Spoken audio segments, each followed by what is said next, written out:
All right. Welcome to the show, everyone. I am your host, Arthur Gatton, and this is the Last Call podcast. So today I have the privilege, and I'm really excited about this because all you know that I'm a traditional whiskey drinker and a little bit of a bourbon nerd and other spirits. But one of the worlds that I don't really get to delve into is Scotch. So today I'm here with Travis Tidwell of Ardbeg Scotch Whisky. How are you doing, Travis? I'm doing well. Thanks. How are you, Arthur? Good, man. Good. I've excited. Big shout out to Laura for helping us get together on this. So looking forward to getting to know more about you. So for the listeners at home, tell us about yourself, what you do and what you do for Ardbeg. Yeah, so I am currently the national ambassador for Ardbeg, covering all 50 states in the United States. Been in the role for about a year now as the national ambassador, but previous to this, I was the Western US brand ambassador for both Glenmorangie and Ardbeg for about 9 years. So definitely been working on the brands for quite a while. Huge Scotch whiskey fan. Thrilled and couldn't be more excited to get out there and share the wonderful whiskey with everybody. Awesome, man. And so you told me a little bit about yourself before you got into Ardbeg. What led you into this path? Because it's a unique pathway for you as I'm looking over your resume. Yeah, so I kind of got started when I was in culinary school.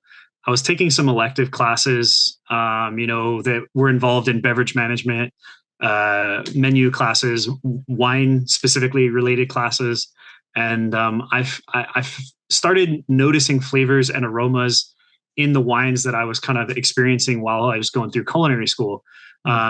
So I started, experimenting with a little bit of wine, tasting wine, but I quickly realized as a broke college student that I couldn't afford a nice bottle of wine every week or so. So I went to a local retail store here in Southern California called High Times Wine Cellar. Pretty popular. Everybody kind of knows it as the local family owned wine and spirit shop. So bought a bottle of a single malt there on a whim because I liked the packaging of it, and it had two glasses in that gift pack, about 20 something years ago. So I mainly bought it because of the glasses, because I was a broke college student and I didn't really have any nice glassware in my apartment. And then I started tasting some of the aromas and flavors in that Scotch whiskey that I was tasting in the wine classes. And for me, that was kind of like this is really cool. I want to kind of explore this more. And then from that point on, I just was trying as many Scotch whiskeys as I could, as many whiskeys as possible. I had a great bar manager who would let me taste one spirit on the back bar every night as I closed, because I was a bar back while I was in culinary school. So he would let me taste, something on the back bar every night. And eventually I always gravitated towards that Scotch whiskey kind of whiskey palette. And I just realized quickly that there was such a depth of flavors within the Scotch whiskey category that I just kind of explored and started reading, studying, tasting, and collecting as much of it as I could. Yeah. For those at home who aren't watching on video, but can see, yeah, you really fell in deep. I'm very jealous. I'm not jealous of most collections, but that looks like a good one. Yeah, that's the funny part is it's only part of it. Oh, so, if you're trying to, believe yourself, but yeah. I feel like culinary almost leans very close to those. I have a lot of friends. We have chefs, James Beard award-winning chefs have been on the show, and they've almost always spoke about how that translates specifically to spirits as well, that skill set and just that appreciation for it. So it felt like a natural passion for you. Yeah. I mean, I wanted to be a chef, but then I kind of got a job working in the front of the house as a barback and eventually bartender. And that's really where I kind of fell in love with the front of house. As well as the back of house I love, but it's really hard grinding work. Like you're working in very, very hot kitchens, you're working brutal hours. And I kind of fell in love with like talking to people and introducing people to new flavors, new cocktails, new ingredients. So I started incorporating my culinary school in making cocktails and things like that. So it was kind of a natural progression for me to just jump into the front of the house side of the business. And I honestly have the perfect job because representing, a single malt like Ardbeg, we like to experiment with different things, and we can create, food dishes utilizing some Ardbeg and kind of local fresh seafood and just implementing that into the day and day of what I do. Mm. So, and I'm still out there in restaurants talking to chefs, talking to, bartenders, servers, and engaging with consumers in like a culinary setting, which is like for me the perfect kind of mix of everything all coming together. Sounds like an amazing job. Get to do something you really love and share that with a lot of people. Yeah. So tell us more about Ardbeg. And for those who some of our listeners might not be familiar with Scotch, what makes it different and unique from American bourbons and whiskeys and all that? Travis froze on my end.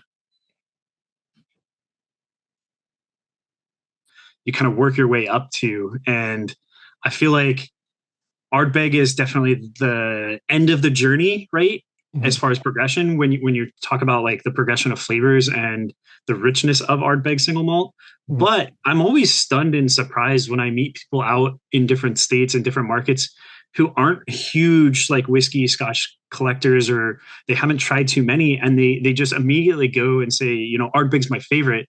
I fell in love with it, and it's one of the first whiskeys I ever tried, but I absolutely love it because it's so different. And I think for me, that's such a cool part. Ardbeg on its own is really a unique little distillery, located on a small island that doesn't like to do things kind of like the same as everybody else. We do things a bit different. And I think that kind of translates when we're out talking to guests as well and talking to different consumers. They are diehard fans for this stuff, which I think is quite amazing. It's cool to be like, it's cool and fun to be different and be able to not take ourselves too serious and to create fun, unique expressions that kind of are rooted in the island itself, but also experimenting with, different cast types that we get and things like that. High gravity mashings, which I'm sure we'll talk about later.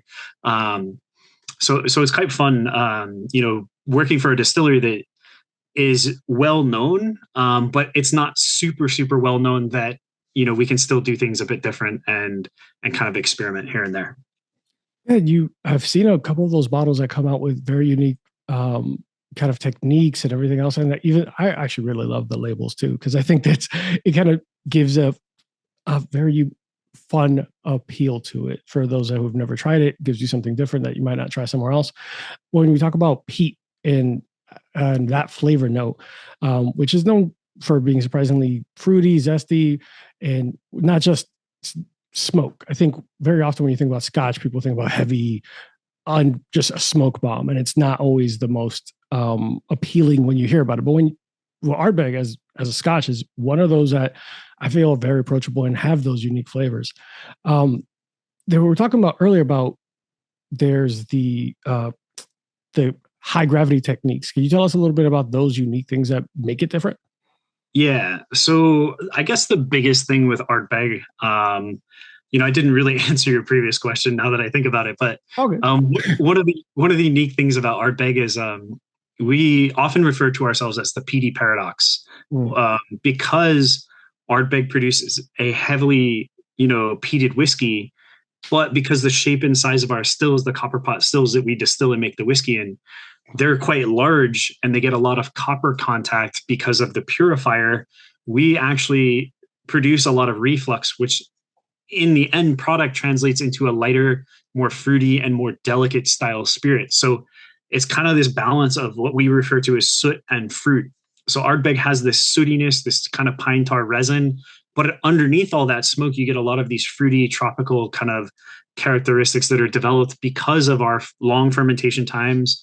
And then also the extra copper contact that we get with the additional reflux and the purifier. We're kind of creating these minute differences that happen over time, but they all add up in the final product.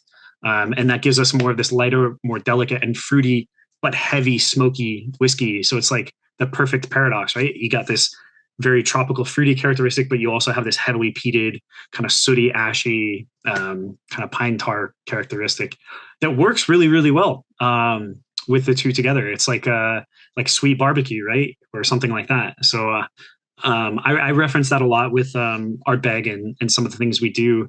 But Ardbeg works surprisingly well, having those kind of two polarizing characteristics, but they come together and meet in the middle very, very well.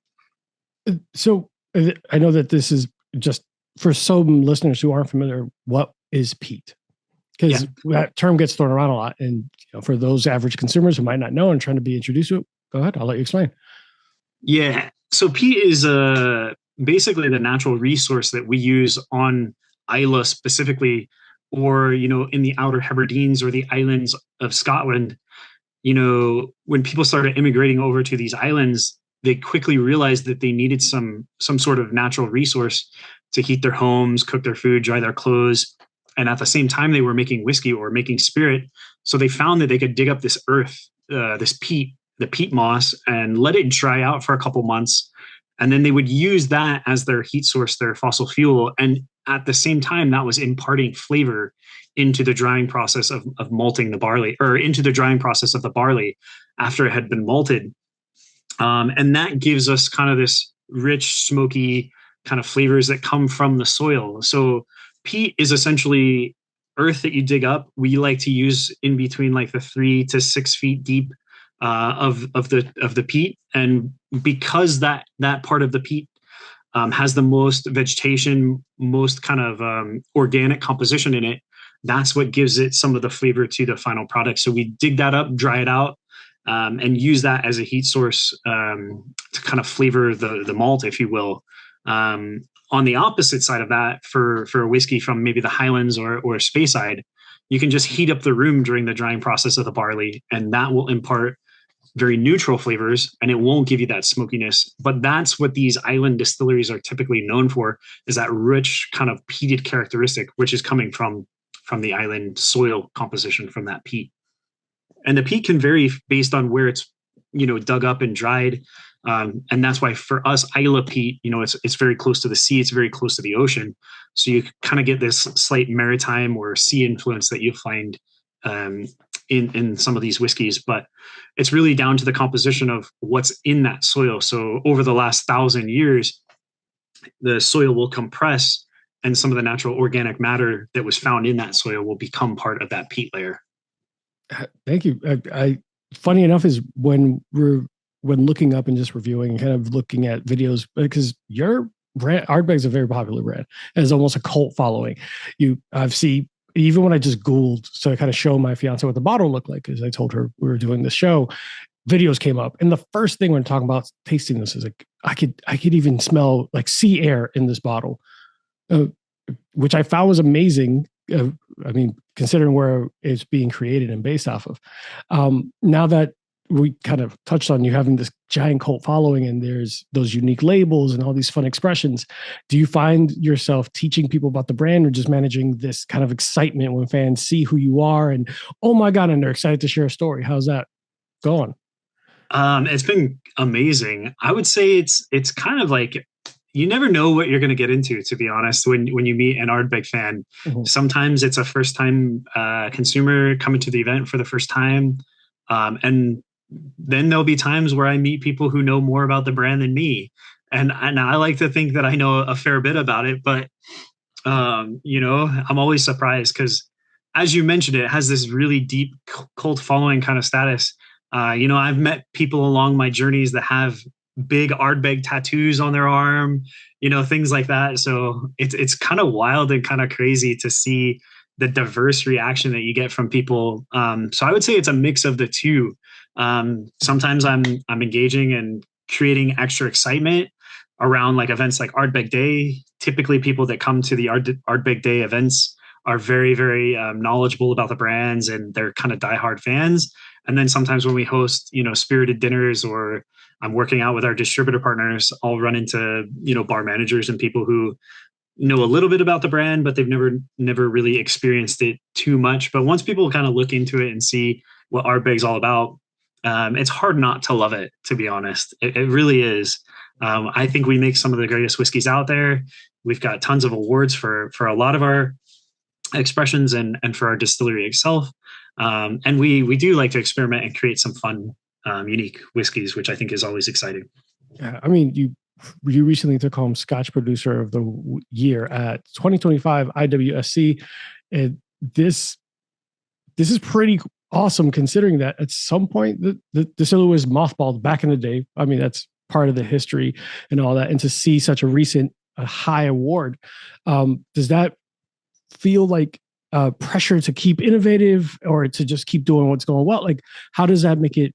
How does that impact what the brand is doing? I think we've kind of always just done what we do and produce, quality whiskeys, high quality whiskeys. We have a great distillery team. We have great people working on the island, producing these high quality whiskeys. We have a wonderful master distiller who oversees both of our facilities and ensures that we're producing the highest quality whiskeys we can. So I think it's kind of just continuing on what we're doing, but also experimenting and creating these fun little limited editions or, experiments of what would happen if we, mature this spirit in this type of unique wine cask, or what would happen if we tweak the fermentation, because of this, Mm-hmm. So it's kind of maintaining what we've always done, producing high quality spirit, but also, innovating and creating some fun one-offs here and there. Awesome. Perfect segue. Because speaking of that, you released a bottle called the Smoky Verse in 2025. It was released. Most headline as Ardbeg Smoky Verse, a committee release. It uses high gravity mashing. You touched on it. Do you mind expanding on that for anyone who was wondering this whole time about what that's like?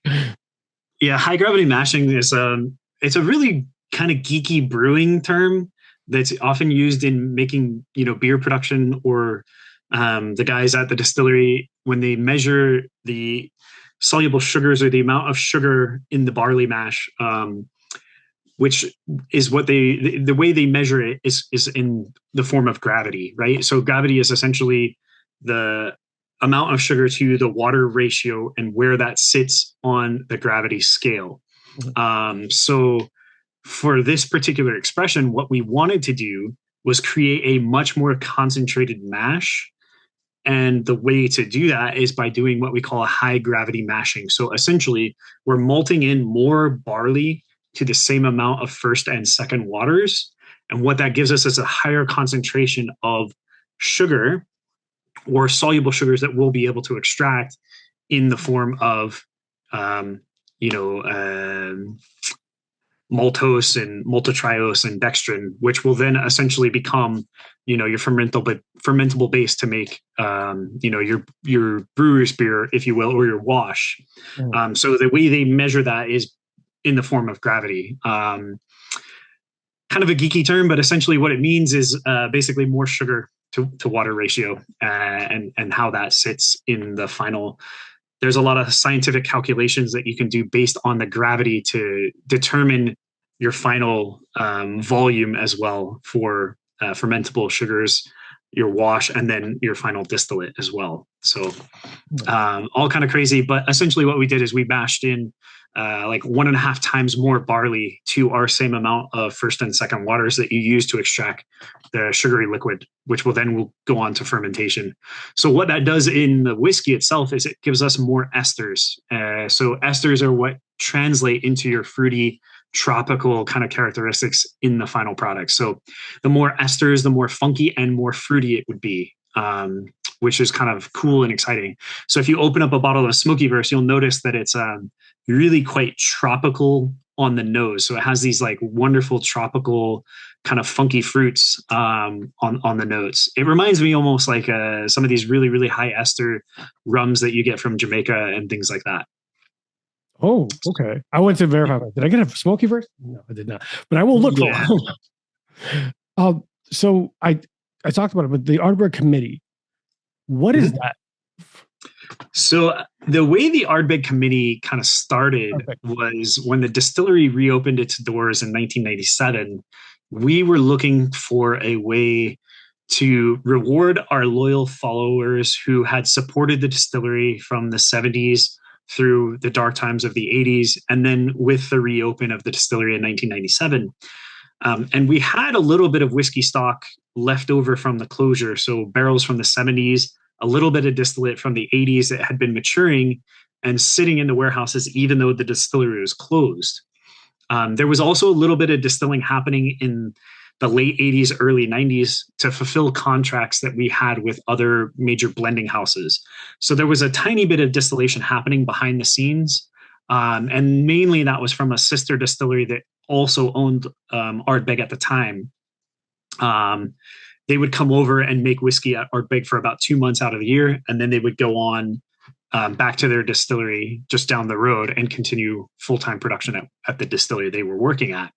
So there was a little bit of whiskey stocks available. And when we reopened the distillery, we had to kind of get creative and see what we could do with the whiskeys that we had in the aging warehouses. But we also recognized quite quickly that we didn't have any young whiskey to be able to create a consistent core product like an Ardbeg 10-year-old, which is our flagship. We didn't have any whiskey to release as a 10-year-old. So one of the first whiskeys that came out from Ardbeg was a series of whiskeys showing how it was maturing up, and that was called the Peated Path of Maturity. It was a 6-year-old whiskey called Very Young, an 8-year-old whiskey called Still Young, a 9-year-old whiskey called Almost There, and then a 10-year-old cask strength called Renaissance. But then one of the main core whiskeys we released was Ardbeg's 17-year-old, and that was kind of one of the first whiskeys, and that was what we considered like a committee edition. So basically, the committee was inviting these local and loyalists of Ardbeg and the brand of Ardbeg to support the distillery through these times that we were maturing our whiskeys up, and we would give them the first right of the special releases we released from the older stock, but also the newer stock. And that's kind of how the Ardbeg Committee was created. So it was created in the year 2000, and it was to support the distillery financially, but also to kind of slowly build the Ardbeg brand again with some of these really quirky one-offs that we released over the years.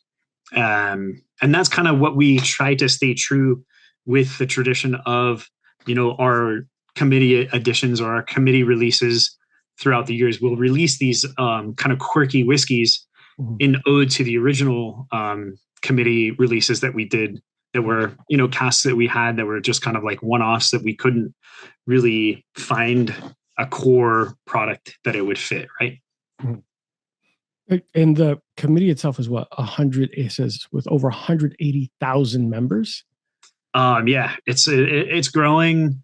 We've got 180,000, but it's ever growing, which is great. And that's why we have some of these crazy parties that we throw. If you've seen videos of the Fesh Ila or the Islay Festival at the distillery, you'll see all walks of life come out to the distillery and kind of share their love and passion of Ardbeg.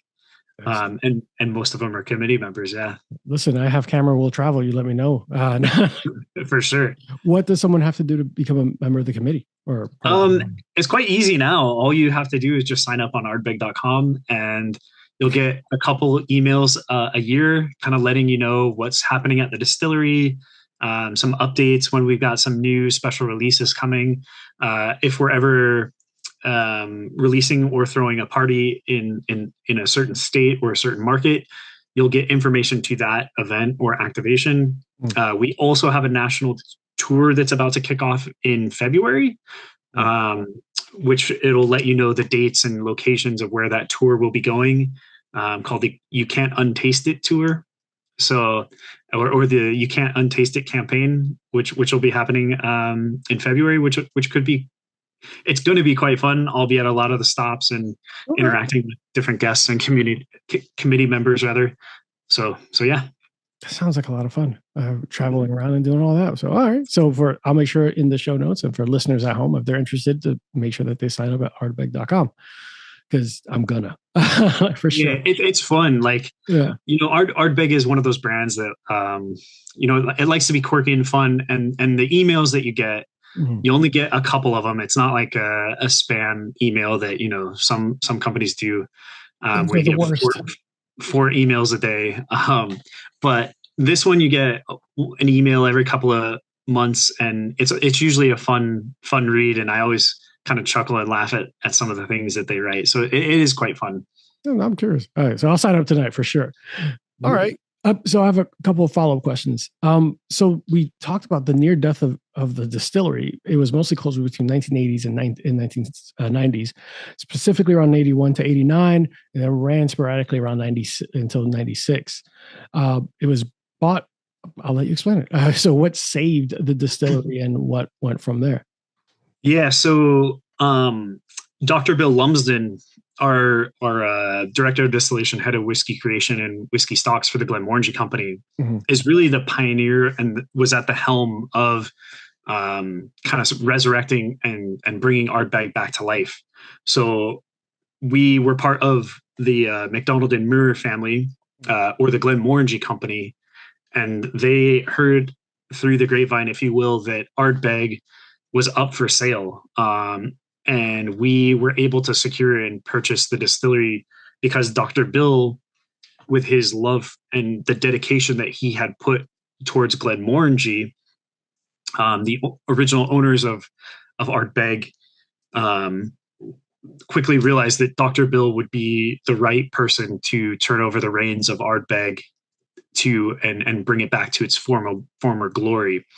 So we were able to secure and purchase Ardbeg because of Dr. Bill's expertise in wood maturation, in the love and care that he put into Glenmorangie, and the company was more than thrilled to sell it to the Glenmorangie Company. We actually weren't even the highest bidders for the distillery. We were the second highest. The first highest was a group of private investors who wanted to secure and buy the distillery, but because of the great pedigree that Dr. Bill has with Glenmorangie and how the owners wanted to see Ardbeg return as a proper single malt and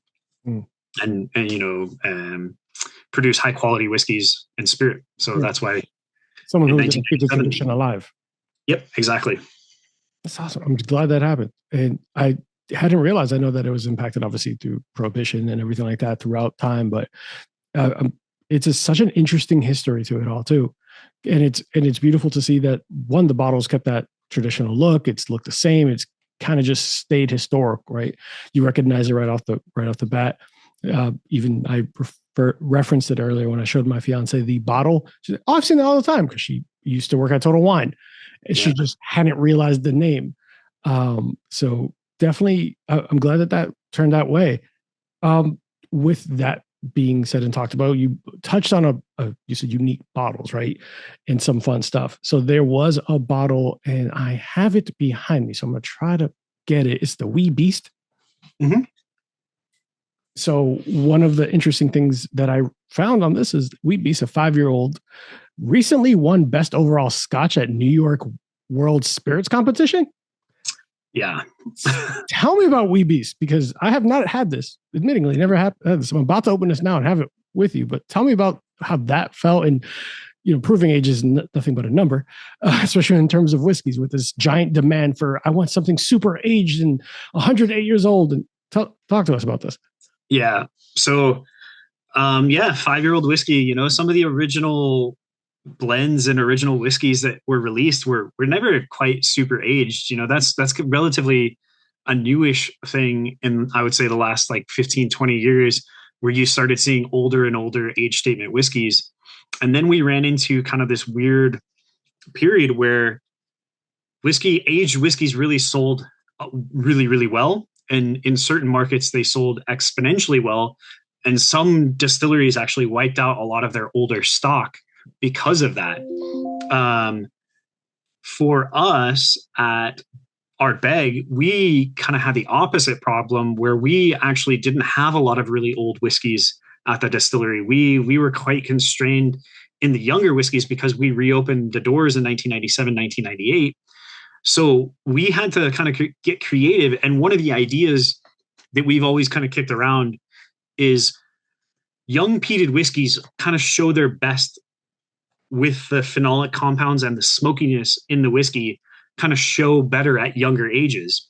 As a whiskey matures and gets older, the smoke and the phenols will slowly decline and fall off over the course of its maturation. So with a whiskey like Wee Beastie, you're really embracing that young, kind of spunky feistiness that you'll find in the whiskey, where it has some of these rich, heavy, smoky aromas that may fall off in some of the older expressions of Ardbeg. So I think it's a great place to kind of explore and jump into young peated whiskeys if you like that, big, smoky, robust kind of characteristic and flavor, which I think, a lot of consumers are becoming more and more accustomed to kind of smoked products, smoked whiskey, the rise in barbecue across the country. You have another category of spirits called mezcal that's making smoky ingredients and smoky flavors a lot more popular. I can't go to a restaurant now without seeing a mezcal cocktail on a menu. So it's really making it much, much more easier to have these conversations about, smoky ingredients or smoky whiskeys, smoky spirits in general, which I think is quite awesome. So yeah, we're definitely blessed and fortunate to have Wee Beastie, and it's been showing really, really well and winning a ton of awards, double gold medals across the board under 10-year-old single malt whiskeys. So it's really cool to see the amount of accolades that Wee Beastie is acquiring throughout the years. We launched it about 4 or 5 years ago, and it's been one of those whiskeys that's just really surprised me every time. I've been working on the brands for 10 years now, and when I first started, we didn't have Wee Beastie. So I've always been partial and biased to the 10-year-old because that was my first introduction into, Ardbeg, and it's the one I drank the most of. I still drink the most of 10-year-old, but Wee Beastie is one of those whiskeys that's every time I taste it, it surprises me how good it is and the high quality of the whiskey for 5 years old. I'm excited. I will pour this up soon. I found the name to be interesting, and when I looked up the accolades, it did stand out. For those that know, I recently did a whole conversation with an Armagnac brand called Ode. They're talking about the most aged bottle, one of the oldest spirits. But it opened this conversation for some of my viewers was, does something being older necessarily mean that it's better? And I was like, I was always a big advocate of it. Doesn't necessarily. You could find a good product that's a 10-year, 5-year, 4-year blends. A good product's a good product regardless of age statement. So I was happy to see that a 5-year-old bottle won the award. Yeah. And for us, when you start out with a really, really high quality base distillate or base spirit and you age it for 5 years, it's going to turn out probably pretty good if you have a good quality or a high quality ingredient to start with, so. Yeah, quality matters all throughout. Outside of Wee Beastie, or were there any other special runs or specific unique blends that stood out to you that you're like, this is something definitely someone has to check out? Yeah. So I just hosted a whiskey event for some friends and a group of consumers with a whiskey club here in California, in Southern California, this last Saturday. And I brought one of my all-time favorite kind of limited releases that we've done, and that is a whiskey called Ardbeg Ardbog. So it was kind of a play on, the peat bogs and some of the things we would find in the peat bogs, and we kind of created a limited edition around that. And we actually changed the lettering of the brand and got in a little bit of trouble with TTB and all that good stuff. But a little bit troublesome. Yeah, it just means if you're not pushing the boundaries, you're not experimenting, or if you get in trouble, if you get in a little bit of trouble, that means you're on to something, right? You're innovating, you're pushing the boundaries a little bit, and I think that's what Ardbeg is really good at as far as for whiskey making and things. Yeah, so Ardbog was one of my all-time favorites, so I brought that along for the tasting, and everybody seems to love that. That was a whiskey that was fully matured in Manzanilla sherry, which is a very specific style of sherry from Spain, which is like a saltier style because it's from a village in Jerez that happens to be really close to the ocean. So that's one I typically really love. But some of the newer ones like Smoky was really, really impressive to me because you get such a high amount of tropical kind of aromas and characteristics because of that high gravity mashing. But we will have a very, very, very exciting committee release coming out this March that I am Oh, super, super, super excited about. my So birthday is February 28th, so we could do a little. Go on, tell us about yeah, that. yeah, yeah. So that'll be coming in March. So make sure you sign up to be a committee member because that's where you'll hear about it first before everybody else. So All right, all right. So you guys heard it here. Make sure that you sign up to get first dibs. I had this in real time. This is delicious. I almost stopped talking to you completely, Travis. This is actually, it's really good. Cheers. yeah, Yeah, I see you I'm gonna pouring it on pour. red. Like the aroma's clean. The color, it's nice on the palate. It's not, yeah, for anyone at home that's worried about overly smoky, it's not overwhelming. It's delicious. It's smooth. And I pride myself in being honest about things. If it was bad, I'd just be like, hey, so they just move on. No, this is actually, go ahead. You were going to say? Oh, I'm. I don't know if I mentioned it, but Ardbeg is also one of those distilleries that we don't add any coloring to any of the whiskeys, and Stop. it's all non-chill filtered. So kind of what you see in the glass is what you get. And the color for me is a reflection of the two casks that we mature the spirit in. So Mhm. this is a combination of ex-bourbon casks and Oloroso sherry casks. So a little bit of that color is coming from the sherry influence, and that's also toning down some of the heavy kind of phenols and characteristics that maybe you were expecting, Yeah. but they're a little bit softer because you get some of the sherried kind of notes in here as well. Yeah. That's exact. Yeah. Perfectly described. Pretty terrible about all the description stuff. But yes, this, I can tell you that this is delicious for all of my friends listening at home. This is, and you're right. The color comes, I didn't expect it to be this light. It, This this this light. light. Yeah. The color and everything. I was like, this is good. Really good. See, for me, I actually think this is quite dark for a 5-year-old when you think of it, Yeah. because it's not your standard American bourbon, right? That's why. With Yeah.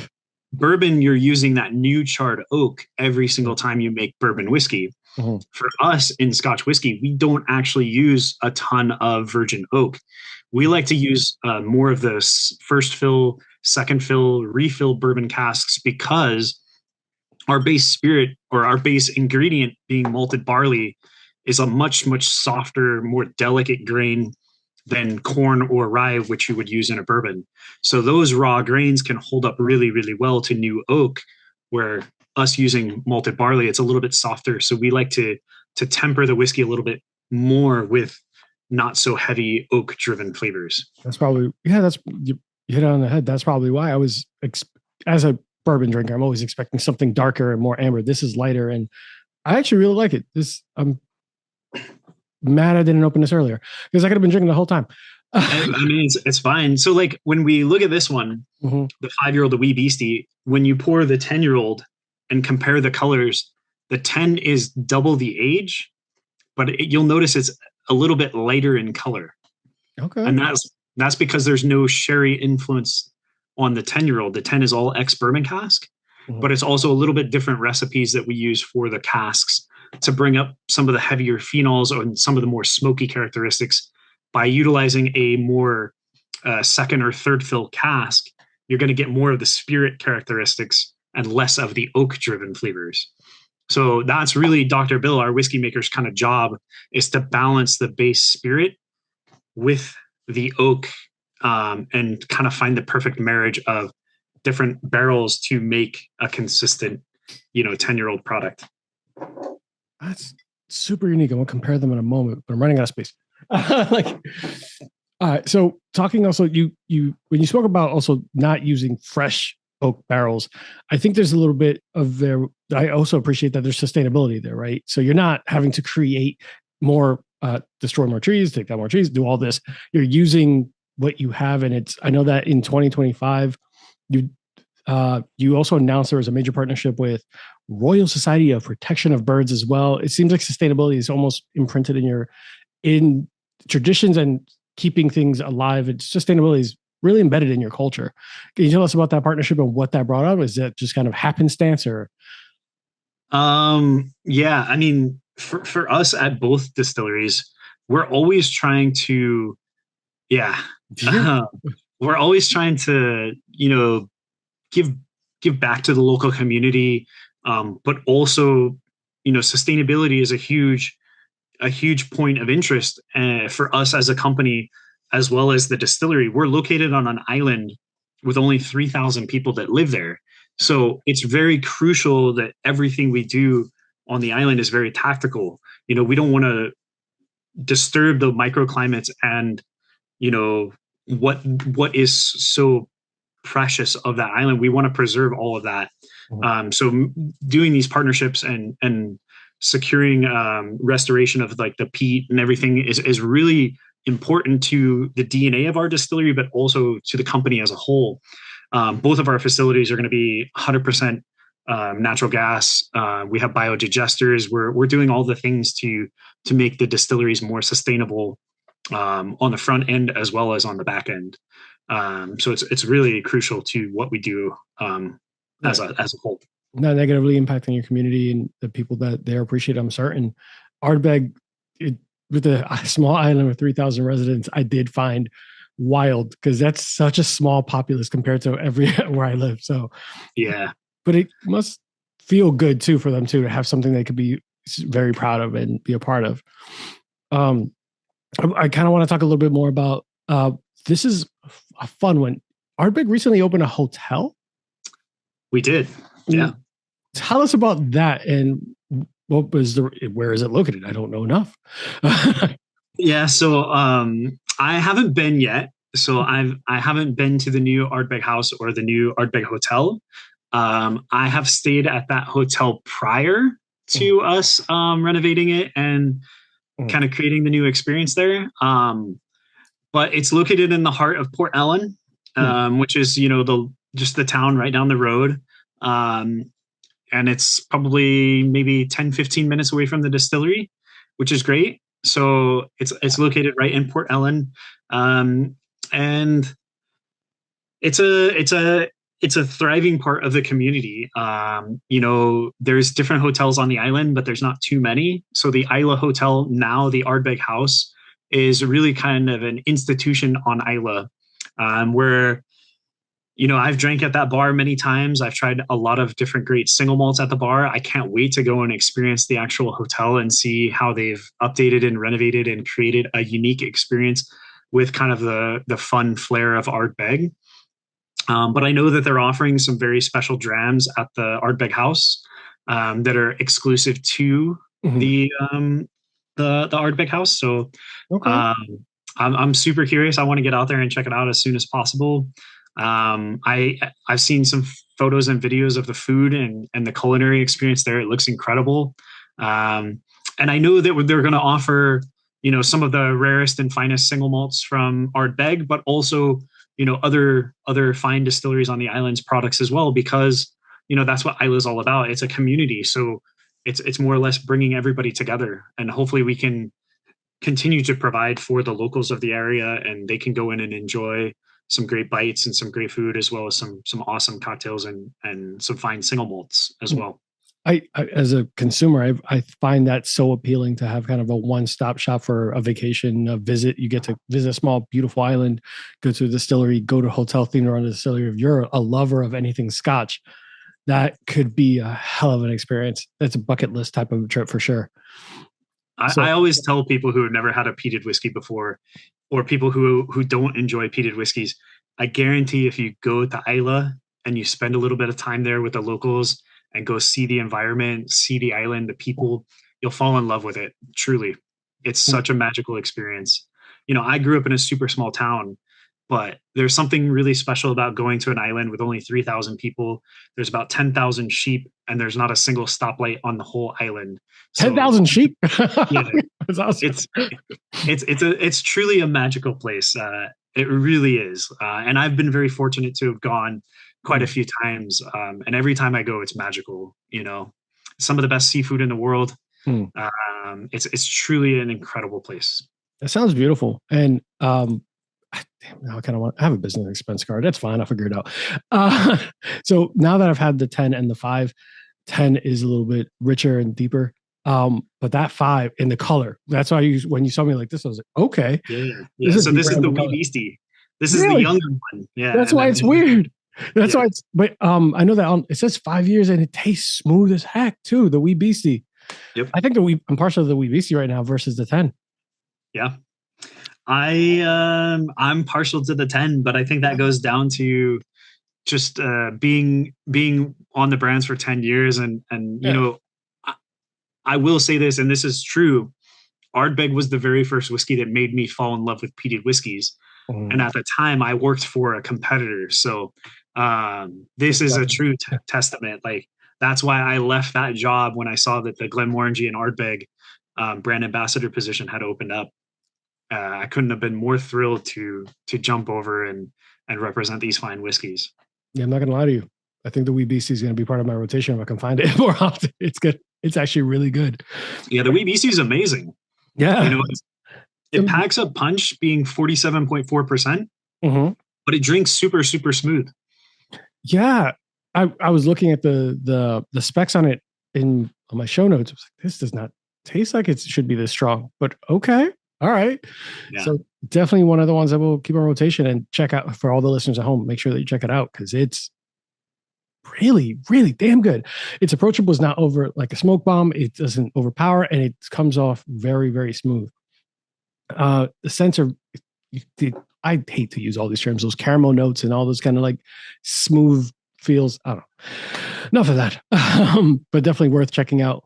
I know we're getting close to the end, but I do want to check, kind of get you to share some of these unique things that Ardbeg does do when you come from a marketing trends. We talked about the unique blends, the unique bottles.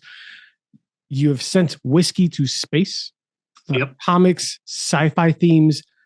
Tell us about what goes into deciding where to go with that. And is there someone, just a comic book nerd that's sitting somewhere with labelers? Tell us about what process takes to come up with these unique ideas in marketing. Yeah, so I think the whiskey in space one is super cool, and that was a natural partnership because the company that's really responsible for shipping and receiving on the ISS, or the International Space Station, the two main guys from a company called Nanoracks just happened to be huge Ardbeg fans. So they approached us. Yeah. They approached us because Dr. Bill Lumsden, our whiskey maker, is a PhD in biochemistry. So he has a natural science background, and they approached him to want to do like a true science experiment in space to see the results of what would happen with a peated whiskey maturing in zero gravity. So not we, but Dr. Bill and his team worked with Nanoracks to kind of design an experiment where we could see what would happen if there was a whiskey matured on the ISS with zero gravity. So sure enough, we sent up vials of new make spirit and charred wood shavings in like an internal capsule that had a controlled mechanism that would separate and allow the spirit to interact with the wood shavings at the same time. And it was up there for about 3 years. When it came down from space, Dr. Bill wrote a full white paper on it and kind of giving his analysis on the effects of zero gravity maturation in peated whiskey, which I thought was really cool and really interesting.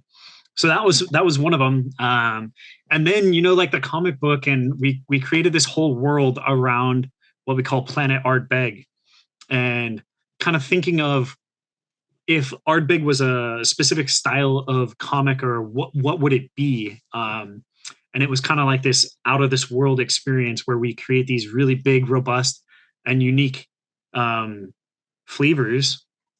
So it kind of naturally aligned to create a graphic novel or something with Planet Ardbeg. So like the flavors of the whiskeys we're making are kind of out of this world and extra dimensional. So that's where kind of the inspiration came for Planet Ardbeg. And then working with, graphic artists like Trad Moore, who create special labels. I happen to have one of the really cool series that we did for like some special label Ardbegs. So this is a Trad Moore specific label that we designed for the series of Court of Reckon, which I think is pretty cool and pretty interesting to do fun things with that. So Trad Moore is one of the graphic artists who's worked on a lot of Marvel and DC comic stuff. So pretty well acclaimed in his industry. But we do a lot of fun partnerships and do some cool things along the way.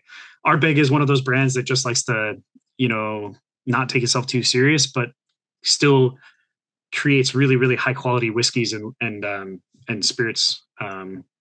So yeah, it's quite fun. It's awesome to hear because you are right. There are too many brands who are too serious about what they're doing. Meanwhile, their spirits are supposed to have fun, right? Create memories and do something unique. And it's supposed to be fun. Drinking spirits and enjoying this with friends and family is supposed to be enjoyable and unique and different, not just the same things that you see like on bougie spaces. But that's for another. Yeah, it's not, you know, it's supposed to be fun. And that's what I always encourage when I'm doing a tasting. And you know, whiskey for me is about creating memories with like-minded individuals who share another passion for the same thing that I'm representing. And when you get everybody together and to share stories and open up special bottles that they accumulated or found in specific markets or states, to me that's where the magic happens. And I always try and encourage, you know, whiskey's great and it's meant to be shared and enjoyed with friends and family. So that's what I always try and encourage. It looks great on a shelf, but it's meant to be drank and enjoyed with friends to kind of create those memories. Otherwise, it's just whiskey in a bottle on a shelf. Agreed. We joke. One of our main mantras in the show is that no good story started with salad. But part of what we like to do and talk about is like the memories that are associated with these spirits, but sitting around a table, it's not about, anything other than just remembering and kind of putting like a placeholder or a pin in a memory and an experience. Being able to share that with someone means a lot.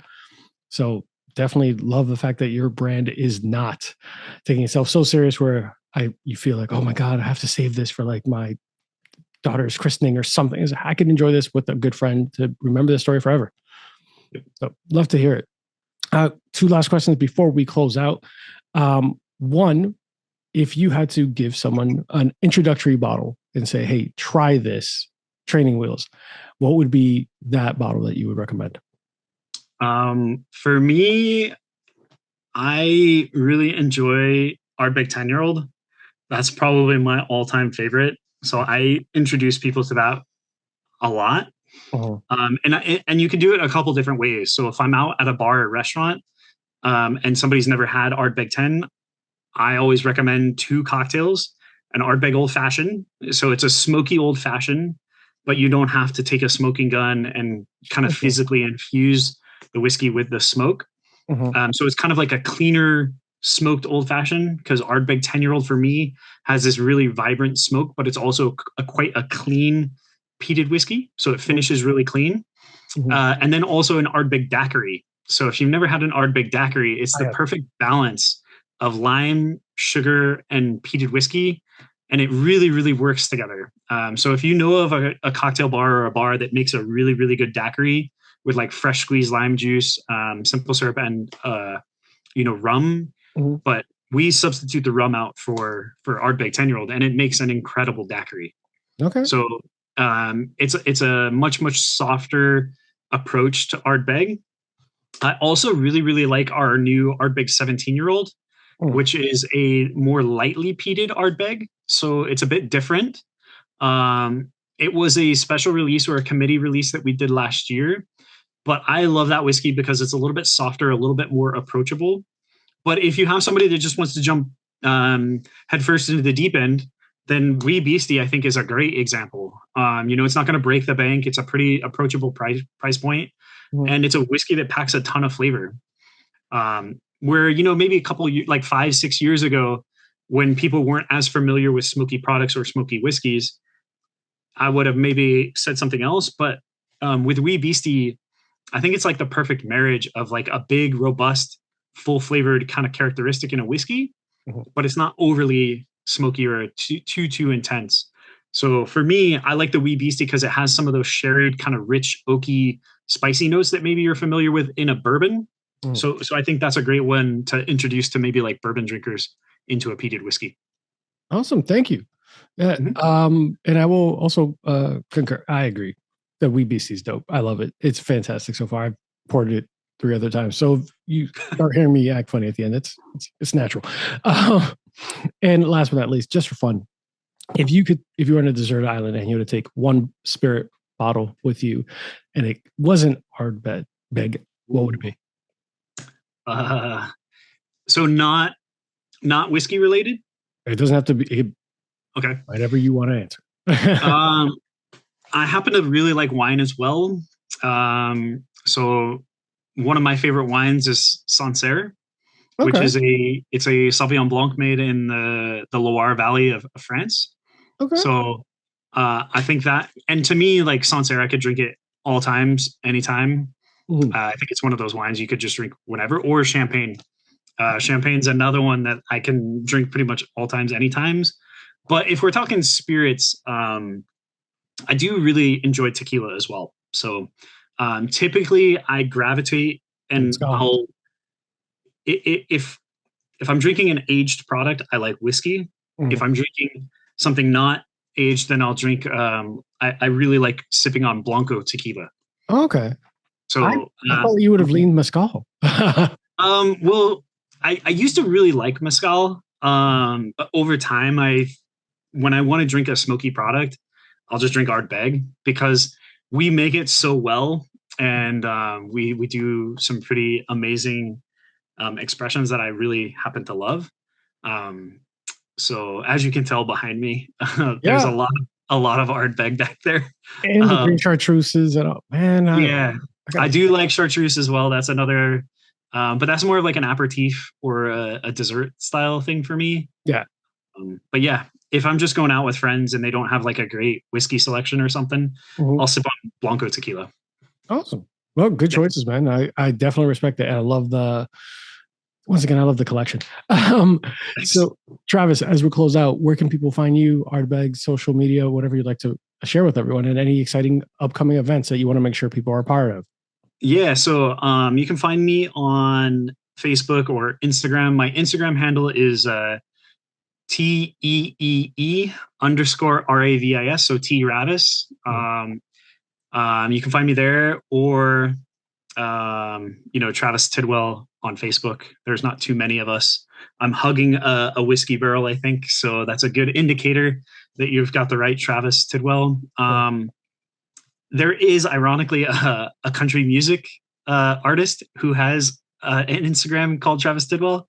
Okay. And yeah, he reached out to me one time because I was posting some events with my name, and so that's kind of funny. There's two of us. I'm the whiskey ambassador, Travis Tidwell. He's the country star, not the country singer. Yeah, exactly. But yeah, you can find me there. I'm going to be hosting some Burns supper events. So in honor of Robbie Burns, or Robert Burns, the poet from Scotland. Burns supper typically happens on January 25th.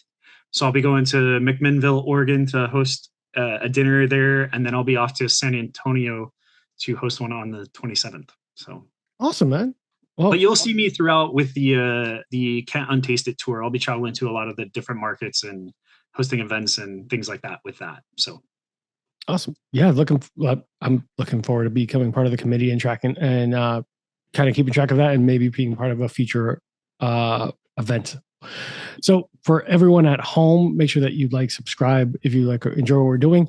And please make sure that you keep an eye on our social media, because I'm going to make those daiquiris and those cocktails that he recommended. We'll record them and we'll try them in real time, as well as I still have one bottle I want to share with some of my friends for our upcoming episode featuring some teachers and going through just our normal episodes. So definitely, Travis, thank you for coming on the show.